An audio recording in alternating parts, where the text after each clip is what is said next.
नमस्कार विद्यार्थ्यांनो. आज 21 जून आंतरराष्ट्रीय योग दिवस. वर्षातील सर्वात मोठा दिवस म्हणूनही आपण 21 जूनला ओळखतो, कारण सूर्याचे दक्षिणायन याच दिवसापासून सुरू होते. अशी मान्यता आहे की सूर्याचे दक्षिणायन हे आध्यात्मिक सिद्धींना ऊर्जितावस्था प्राप्त करून देण्यासाठीचा योग्य काळ असतो, म्हणून 21 जून हा आंतरराष्ट्रीय योग दिवस म्हणून मान्य झाला आहे. खरं तर योग हा समुद्रासारखा विशाल आहे. त्याचे अंतिम ध्येय किंवा उद्दिष्ट हे वर उल्लेख केल्याप्रमाणे आध्यात्मिक सिद्धी किंवा कैवल्य प्राप्ती हे जरी असले तरी तो भाग थोडा बाजूला ठेवून आत्ताच्या परिस्थितीत मनुष्याला ज्या गोष्टींची आवश्यकता आहे त्याच्याकडे पाहूयात. म्हणजेच योगरूपी समुद्र किनाऱ्यावर उभे राहून क्षितिजा पलीकडील समुद्र बघण्यापेक्षा पायाजवळ येणाऱ्या लाटांची मजा घेऊया. खरं तर योग अभ्यासासाठी आपण सगळे योगाचे महत्त्व, उद्दिष्ट, प्रकार याबाबत जाणून आहोतच. विविध माध्यमातून TV, रेडिओ, पुस्तके यातून आपणास योगाबाबतची शास्त्रीय माहिती प्रात्यक्षिकांसह अभ्यासण्यासाठी उपलब्ध आहे. परंतु प्रकृती स्वास्थ्यासाठी योगाचे महत्त्व जसे आपणास माहीत आहे, तसेच मनाच्या आरोग्यासाठी सुद्धा योगाच्या अभ्यासाची सुरुवात आपण जाणून घेऊयात. मग मनाच्या आरोग्यासाठी योग अभ्यास करण्याची आवश्यकता का आहे? कारण आपण सगळे जाणतो की अभ्यासाला बसलो की मन लागत नाही, एकाग्र होत नाही, कंटाळा येतो. मग अभ्यास झाला नाही की भीती वाटायला लागते, परीक्षेची भीती वाटते, पेपर देण्याची भीती वाटते, रिझल्टची भीती वाटते आणि एकंदर भविष्याची भीती वाटून आपण हळूहळू नैराश्याकडे जात असतो. हे एक उदाहरण झालं. पण आजकाल आपल्याला छोट्या छोट्या गोष्टीमध्येच डिप्रेशन येतं. आता हा डिप्रेशन शब्द म्हटला तरी केवढं मोठं जंजाळ समोर उभं राहतो हे आपण सगळे जाणून आहोतच. कारण मन हे आपलं एक विचारांचा घोडा आहे आणि या विचारांचा घोडा जिथे आपण दौडवत नेऊ तिथे ते मन पोहोचत असतं. असं आपण लहानपणी काहीतरी ऐकलेलं आहे. पण जेव्हा आपण योगशास्त्राचा अभ्यास करतो तेव्हा मन्यते इति मनः, जे मनन करते म्हणजे विचार करते ते मन. अर्थात विचार करण्याची प्रक्रिया मेंदूतील पेशींमध्ये होते असं मानलं जातं. परंतु सर्वांची शरीरे, मेंदूच्या पेशी एकसारख्या असूनही प्रत्येकाचे विचार मात्र भिन्न भिन्न असतात. मग असे का? सुंदर गुलाबाचं फूल पाहिलं की कुणाला त्याचा सुगंध घ्यावासा वाटतो, एखाद्याला ते तोडावेसे वाटते, एखाद्याला त्याचा गुलकंद बनवावासा वाटतो. एकाच गुलाबाच्या फुलाबाबत हे निरनिराळे विचार का व कसे येतात हे पण गूढच आहे ना. या ठिकाणी मनाचा संबंध येतो. म्हणजेच विचार मेंदूतील पेशीत निर्माण होतात हे जरी खरे असले तरी विचार कोणते यावेत हे ठरवणारी एक शक्ती आहे आणि ही शक्ती म्हणजे मन होय. आणि मन हीच विचारांची प्रेरणा आहे. आता हे सगळे मनाचे जे काही आपण व्यापार म्हणतो किंवा मनाची जी काही गती म्हणतो, या गतीमध्ये एकाग्रता असणे खूप महत्त्वाचे आहे. आणि मग ही एकाग्रता कशी येणार, कशा पद्धतीने साधायची, यासाठी योगशास्त्रामध्ये त्याला अनन्यसाधारण महत्त्व आहे.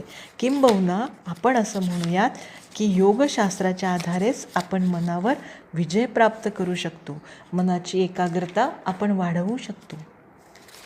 आता ह्या मनाच्या किंवा विचारांच्या गतीला, विचारांच्या दिशेला योग्य दिशेने नेण्याचं काम योगातील काही प्रक्रिया आपल्यापुढे रोज करणं किंवा योगाच्या ह्या अभ्यासाचा सराव रोज करणं म्हणजेच आपण मनाला एकाग्र करण्यासाठी अनुशासन करणे. अनुशासन म्हणजे काय? तर आपल्याला माहिती आहे की पतंजलींनी योगशास्त्र लिहिलेलं आहे. पतंजली हे योगशास्त्राचे आराध्य गुरु आणि साधनपाद या त्यांच्या योगसूत्रामध्ये त्यांनी पहिला श्लोक आपल्याला दिला आहे. अथ योगानुशासनम, म्हणजेच काय? आता मी योगाचे अनुशासन सांगतो. अनुशासन म्हणजे अभ्यास, वापर, अंमलात आणणे, इथे पतंजलींनी जे काही सांगितलेले आहे या श्लोकात ते आचरणात आणण्यासाठी सांगितलेले आहे. प्रत्येकाने याप्रमाणे अभ्यास करावा, वाचन करावं, मनन करावं आणि त्याप्रमाणे प्रत्यक्ष आचरण पण करावे. म्हणजेच या शास्त्रात जे काही सांगितलेले आहे त्याचे प्रत्यक्ष प्रमाण मिळेल. त्यावर नुसती तार्किक चर्चा करून किंवा विचार व्यक्त करून काहीही उपयोग नाही. त्याचं अनुशासन अंगीकारणं हे आवश्यक आहे.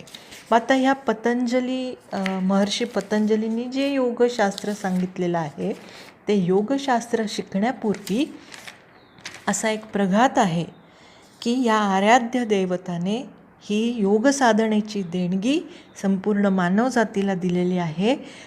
त्यांनी तयार केलेला हा श्लोक म्हणून किंवा त्या श्लोकाचं उच्चारण करून योगशास्त्रामध्ये अभ्यासाला किंवा अध्ययनाला आरंभ करण्याचा परिपाठ आहे. तो श्लोक आपण इथे म्हणूया. योगेन चित्तस्य पदेन वाचाम मलं शरीरस्य च वैद्यकेन. योगेन चित्तस्य पदेन वाचाम मलं शरीरस्य च वैद्यकेन. योपाकरोत्तं प्रवरं मुनीनां पतंजलि प्राञ्जलिरान तोस्मि.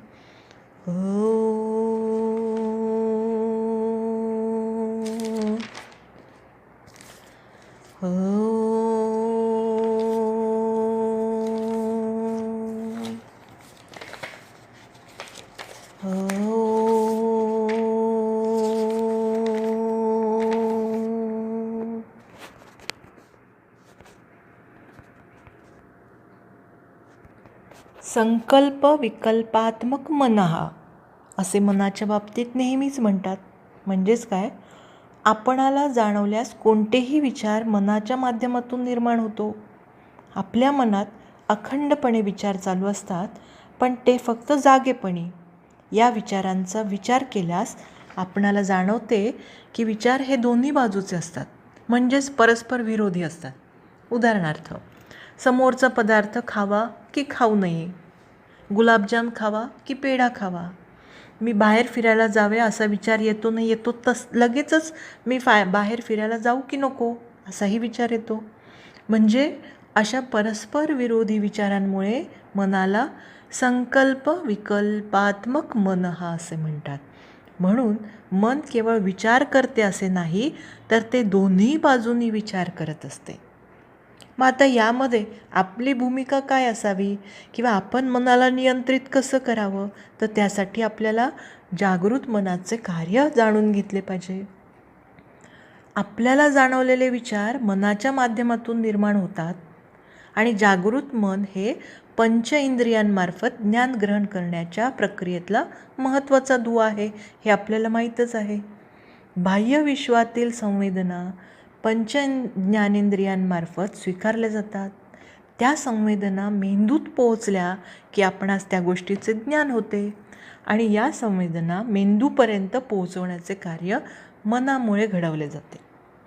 मन एकच असल्याने ते ज्या इंद्रियापाशी असेल त्या इंद्रियाच्या माध्यमातून त्याचे ज्ञान ग्रहण केले जाते.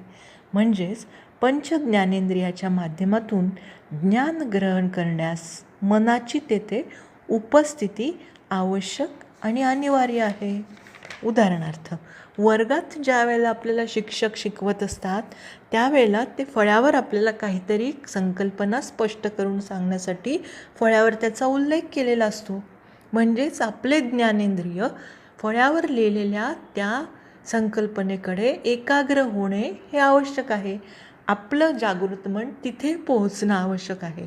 परंतु होतं काय, सरांनी किंवा मॅडमने जे काही लिहून दिलेलं आहे फळ्यावर, ते फळ्यावर आपण एकदा पाहतो आणि लगेचच कुठेतरी दुसऱ्या पंचेंद्रियांमार्फतच्या येणाऱ्या आवाजाकडे आपलं लक्ष जातं. उदाहरणार्थ, त्याच वेळेला आपले कान बाहेरून जाणाऱ्या एखाद्या गाडीचा हॉर्न ऐकतात किंवा कुणीतरी आपल्याला सूचक बाहेरून आवाज देतं आहे, एखादा मित्र, एखादी मैत्रीण, मग आपलं लक्ष तिकडे विचलित होतं. किंवा घरी आपण अभ्यास करत असताना जेव्हा आपल्या पाठ्यपुस्तकावर आपली नजर असते, त्याच वेळेला खाली आई स्वयंपाकघरामध्ये जे काही काम करत असते, उदाहरणार्थ कुकरची शिट्टी होते, मग तिकडे आपल्या कानाचं लक्ष जातं. म्हणजे आता इथे जे आपली पंचेंद्रिय आहेत त्यांचं काम हे विभागलं गेलं. लक्ष किंवा नजर ही फळ्याकडे आहे, अभ्यासाकडे आहे, परंतु आवाज मात्र वेगवेगळ्या बाहेरच्या माध्यमांचा आपल्या डोक्यामध्ये येतो आहे. आणि मग आपलं मन तिथे द्विधा अवस्थेत येतं की आता ही संकल्पना आपण लक्षात घ्यावी.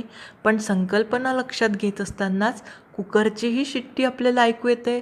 मग आईने काय भाजी केलेली असेल, आता आई कोणता पदार्थ बनवणार आहे, तिथे आपलं लक्ष विचलित होतं. त्यासाठी जागृत मनाचं कार्य आपण लक्षात घेऊन सगळे पंचेंद्रिय जे आहेत त्या पंचेंद्रियांना एकाग्र करून आपण आपल्या उद्दिष्टांपर्यंत ते मन तिथे घेऊन जाणं म्हणजेच योगाचं अनुशासन करणं, मन नियंत्रित करणं. मग आता हे मन एकाग्र करण्यासाठी योगाचा अभ्यास कसा करायचा? अगदी आपण सुरुवातीपासून स्वतःच्या मनाकडे आपण लक्ष देऊया. परंतु योगशास्त्रात शिरण्यापूर्वी जसे आपण महर्षी पतंजलींना श्लोक म्हणून वंदन केलेले आहे, तसेच योगसाधकांनी दैवत असलेलं श्री हनुमान यांना वंदन करूयात. मनोजवं मारुततुल्यवेगं जितेंद्रियं बुद्धिमतां वरिष्ठं वातात्मजं वानरयूथमुख्यं श्रीरामदूत शरणं प्रपद्ये. शैक्षणिक प्रगती आणि अभ्यासातील वेग वाढवण्यासाठी चला तर मग आपण करूयात शरीर आणि मनाचा योग. आणि या शरीर आणि मनाच्या योगासाठी आवश्यक असलेले सूत्र आज आपण लक्षात घेऊया. 6 सूत्रांच्या आधारे जर आपण रोज त्याचा सराव केला तर यश हे निश्चितच आपल्या मुठीत असेल आणि आपण प्रगतीची घोडदौड ही सर्व स्तरांवर पोहोचवणार आहोत, पोहोचली जाणारच, ह्याचा आत्मविश्वास नक्कीच तुमच्यामध्ये निर्माण होईल. मग ही 6 सूत्र कोणती? चला तर बघूया. पहिलं सूत्र ध्यान, दुसरं सकारात्मक स्वयंसूचना, तिसरं कल्पनाशक्तीची निर्मिती, चौथं शारीरिक आणि मानसिक सराव व्यायाम, 5वं वाचन, 6वं लिहिणे. आता हे तर आपल्या नेहमीच्या सवयीचेच सूत्र आहेत. वाचायची सवय असते, लिहायची सवय असते, व्यायामाची पण सवय असते. परंतु रोज याचं अनुशासन अभ्यासापूर्वी करणे, दिवसाच्या सुरुवातीला करणे, उठल्याबरोबर करणे, ही जर आपल्या शरीराला आणि मनाला सवय झाली तर आपण आपले पंचेंद्रिय स्वतःच्या नियंत्रणात ठेवू शकतो आणि एकाग्रता वाढवू शकतो. चला तर मग बघूया थोडक्यात एक एक. ध्यान म्हणजे काय? तर शांत एकाग्र होऊन स्वतःच्या अंतरंगात डोकावणे, स्वतःच्या आतल्या चेतनेला स्पर्श करणे, थोडक्यात मनाच्या कम्प्युटरला फॉर्मॅट करून व्हायरस रिमूव्ह करणे म्हणजे ध्यान. आनंददायी ऊर्जेसोबत स्वतःच्या मनाचा कण प्रफुल्लित करून घेण्याची कला म्हणजे ध्यान. हे ध्यान करत असताना आपण सकाळी लवकर सूर्योदयाच्या आधी उठणे, आपली आवश्यक नित्यकर्म उरकून एका शांत ठिकाणी ध्यानास बसणे आणि एकाग्र होऊन स्वतःच्या अंतरंगात रोज डोकावण्याचा प्रयत्न करायचा. हळूहळू आपल्याला त्यामध्ये गती मिळेल आणि आपण एकाग्रतेने त्या ध्यानामध्ये शिरणार आहोत. तर रोज सकाळी उठल्यावर पहिलं सूत्र आपलं असं असेल की आपण ध्यानाला बसणार आहोत. मग हे ध्यानाला बसल्यानंतर जेव्हा आपलं मन एकाग्र होईल, आपला अंतरंग आपल्या पुढे असेल, त्यावेळेला आपण दुसऱ्या सूत्राचा लगेचच अवलंब करणार आहोत की स्वतःला सकारात्मक स्वयंसूचना तेव्हा देणार आहोत. सकारात्मक स्वयंसूचना या एकाग्र ध्यानावस्थेतच देता येतात आणि त्या शक्तिशाली मनावर निश्चित केलेलं ध्येय बिंबवण्यासाठी आपल्याला उपयोगी पडत असतात. उदाहरणार्थ, जेव्हा आपण एकाग्र होऊ ध्यानामध्ये, त्यावेळेला आपण स्वतःला सूचना द्यायची आहे की मी आता पूर्ण एकाग्र झालेलो आहे, माझं मन कुठेही विचलित होऊ देणार नाही. शक्यतो आपण नकारात्मक सूचना ह्या द्यायच्या नाहीत. म्हणून नाही हा शब्द आपण तिथे उच्चारणार नाही. मी एकाग्र झालेले आहे, एकाग्र होत आहे आणि आज मी माझा जो नेमून दिलेला अभ्यास आहे तो पूर्ण करणार आहे. या अभ्यासामध्ये माझं 100% लक्ष मी तिथे एकाग्र करणार आहे. किंवा तुम्हाला ज्या पद्धतीने तुम्हाला स्वयंसूचना द्यायच्या असतील त्या मात्र सकारात्मक स्वयंसूचना असल्या पाहिजे. आणि आपलं जे ध्येय असेल, मग ते त्या दिवसाचं असेल, काही तासांचं असेल, किंवा लाईफ टाईमचं असेल, किंवा शिक्षणातल्या प्रगतीचं असेल, किंवा सामाजिक प्रगतीतलं असेल, जे काही आपलं ध्येय असेल, फ्युचर प्लॅनिंगच्या बाबतीतलं ध्येय असेल, ते निश्चित केलेलं ध्येय सतत आपल्या मनावर बिंबवत राहणे म्हणजे स्वतःला सकारात्मक स्वयंसूचना देणे. तिसरं सूत्र, कल्पनाशक्तीला रिचार्ज करणे. स्वयंसूचनेनंतर आपण या आपल्या कल्पनाशक्तीला रिचार्ज करणार आहोत. रिचार्ज करणार म्हणजेच त्या सत्यात उतरवण्याचा प्रयत्न करणार आहोत. ज्या काही आपल्या डोक्यात कल्पना असतील, आता इथे सुद्धा सकारात्मक कल्पना हाच उल्लेख आपण घेणार आहोत. त्या सगळ्या कल्पना ज्या आपल्या मेंदूत आहेत, मनात आहेत, डोळ्यात आहेत, स्वप्नात आहेत, त्या स्वप्नातून, त्या जगातून आपल्याला त्या सत्यात उतरवण्याचा प्रयत्न करायचा आहे. म्हणजेच व्हिज्युअलायझेशन ऑफ दॅट इमॅजिनेशन. इच्छा पूर्ततेचं स्वरूप त्या मनपटलावर साकारायचं आहे. ते व्हिज्युअलाइज करायचं आहे. त्याला प्रत्यक्ष दृश्य स्वरूपामध्ये एकाग्र मनाने बघायचं आहे की मला 12वीत चांगले मार्क्स पडणार आहेत, मी चांगल्या गुणाने नीटची परीक्षा पास होणार आहे आणि मी डॉक्टर झालेलो आहे आणि मी डॉक्टर होऊन माझे सगळे पेशंट्स अत्यंत आनंददायी सेवावृत्तीने मी माझं कर्म करत आहे, त्या पेशंटला सेवा देत आहे. हे माझं चित्र, ही माझी कल्पनाशक्ती, हे माझ्या डोळ्यातलं स्वप्न, हे मी ते सत्यात उतरवतो आहे. विद्यार्थ्यांनो, अजीज प्रेमजींना एकाने विचारलं की यशाचं रहस्य काय आहे? तर ते म्हणाले, मनुष्याला यश 2दा मिळतं. एकदा त्याच्या मनात आणि दुसऱ्यांदा वास्तव जगात. म्हणजेच आपण मनात ज्या संकल्पना दृढ करू त्याच आपल्याला वास्तवात सामोरे येत असतात. म्हणून मनात जेव्हा आपण कल्पनाशक्तीचे बीज पेरणार आहोत, ती बीज ही फुललेल्या डवरलेल्या वृक्षांचीच तयार होऊन आपल्या वास्तवात मिळणार आहेत. त्याची फळं आपल्याला मिळणार आहेत. म्हणून आपण जेव्हा एकाग्र होऊ तेव्हा आपल्या ह्या एक कल्पनाशक्तीला आपण ऊर्जितावस्था देणार आहोत. त्याला प्रत्यक्ष दृश्य स्वरूपामध्ये पाहणार आहोत.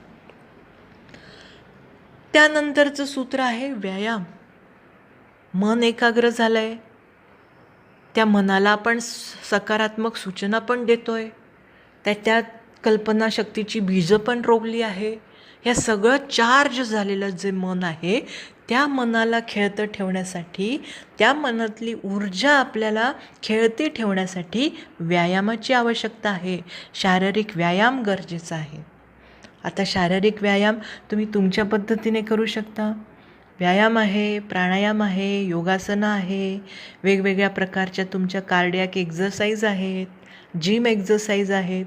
ज्या माध्यमातून तुम्हाला शारीरिक ऊर्जा मिळेल ते माध्यम तुम्हाला या ऊर्जेला वळण द्यायचं आहे त्या माध्यमातून. आणि या तरोताजा शरीरामध्ये आपलं हे प्रफुल्लित झालेलं मन, त्या मनातल्या ऊर्जेला तिथे जिवंत ठेवायचं आहे. हा ऊर्जेचा जरा तिथे आपल्याला जिवंत ठेवायचं आहे. मग त्यासाठी शारीरिक व्यायामाची जशी आवश्यकता आहे तसंच आपल्याला व्यसनांपासून दूर राहायचं आहे. वाईट सवयींचं गुलाम झालं की मन एकाग्र होऊ शकत नाही. अशा मनात भयगंड निर्माण होतो. म्हणून मन भयमुक्त ठेवण्यासाठी व्यायाम करणे, मनाची कसरत करणे, शरीराची कसरत करणे अत्यंत आवश्यक आहे. आणि हे शरीरातलं चैतन्य जिवंत ठेवायचं असेल तर व्यायामाशिवाय दुसरा पर्याय नाही. मन, शरीर, आता बुद्धीला आपल्याला जिवंत ठेवण्यासाठी किंवा त्या बुद्धीला सचेतन अवस्थेमध्ये ठेवण्यासाठी आपल्याला पुढच्या सूत्राचं अनुशासन करायचं आहे, ते म्हणजे वाचन. असं म्हणतात की पुस्तकं वाचणारी माणसं ही एकाच आयुष्यात अनेक आयुष्य जगतात. त्यांचा अनुभव दृढ होत असतो. तसंच अभ्यास करताना देखील आपण अभ्यासाची पुस्तके वाचल्याने आपल्या संकल्पना दृढ होतात. शब्दसंग्रह वाचतो. वाचनाचं महत्त्व तर तुम्ही जाणतच आहात. म्हणून वाचनाने आपल्या संकल्पना दृढ होण्यासाठी मदत होत असते. त्यानंतरचं शेवटचं सूत्र म्हणजे लिहिणे. लिहिण्याने तुमच्याशीच नव्याने भेट होत असते. संतांनी सांगूनच ठेवलं आहे, दिसा माझे काहीतरी लिहावं. आणि लिहिणं हे सुद्धा स्वसंवादाचं साधन आहे. स्वतःशी स्वसंवाद ह्याचं साधन म्हणजेच उत्तम लिहिणं. एखादी समस्या असेल की जी तुम्हाला दिवसभरात भेडसावते, त्या समस्येचं थोडक्यात तुम्ही लिखाण करा. त्याच्यातूनच तुम्हाला त्याचं सोल्युशन मिळू शकेल. किंवा दिवसभराची आज प्रायोरिटी लिस्ट काय आहे, मी आज हे करणार आहे, मी आज ते करणार आहे, मला हे करायचं आहे, ते करायचं आहे. ही प्रायोरिटी लिस्ट कामाची लिहून ठेवा. ज्या ठिकाणी तुम्ही तुमचं मन एकाग्र करून कल्पनाशक्तीला ऊर्जा दिलेली आहे, त्या कल्पनाशक्तीमध्ये असलेले तुमचे वेगवेगळे प्रोजेक्ट्स लिहून ठेवा. त्याचं नियोजन लिहून ठेवा. किंवा अभ्यासाच्या दृष्टीने तुम्हाला ज्या काही कल्पना डोक्यामध्ये आलेल्या असतील त्याचंही नियोजन तुम्ही लिहून ठेवा. आणि जे जे काही अभ्यास करायचा आहे, जो काही आपल्याला लिखाणकाम करायचं आहे, त्या सगळ्याचं प्लॅनिंगही तुम्ही लिहू शकता. आणि हे असं सगळं जर आपण लिहित गेलो तर तुम्हाला त्याच्यातून एक वेगळी दिशा मिळत असते. हे झालं अभ्यासाच्या बाबतीत. कधीकधी असं होतं, मन खूपच नैराश्यामध्ये जातं. मनात असंख्य वेगवेगळे विचार येतात. विचारांचा गोंधळ होतो आणि मग ते कुठेतरी आपल्याला त्या समस्येवर तोडगा सापडतच नाही. किंवा आपल्याला खूप काही बोलायचं असतं पण समोरच्याला वेळ नसतो ते ऐकून घेण्यासाठी म्हणा, किंवा असं एखादं विश्रांतीचं ठिकाणही नसतं आपल्याजवळ की कुणाकडे आपलं मन हलकं करावं. आणि त्यासाठी हा उत्तम उपाय म्हणजे तुम्ही तुमची दैनंदिनी लिहिणे. तुमच्या मनातल्या भावनांना मोकळी वाट करून देणं म्हणजे लिहिणं. चिंतेचं ओझं नक्कीच हलकं होतं. चला तर मग या 6 सवयी म्हणजे मनाचा योग, शरीराचा योग, आणि या योगातूनच आपण प्रगतीकडे, यशस्वीतेकडे जाणार आहोत. तर पुन्हा एकदा आपण बघूयात कोणती सूत्र. ध्यान, सकारात्मक स्वयंसूचना, कल्पनाशक्तीची निर्मिती, व्यायाम, वाचन आणि लिहिणे. रोज तुम्ही याचा सराव करा. बघा मन एकाग्र होतं की नाही, शरीराला नवीन ऊर्जा मिळते की नाही, दिवसभर तुम्हाला आनंददायी असं फीलिंग येतं की नाही, आणि ही सळसळती ऊर्जा तुम्हाला अनेक कामं पूर्ण करण्यामध्ये नक्कीच मदत करतील. चला तर मग सुरुवात करूया ह्या 6 सूत्रांनी रोज.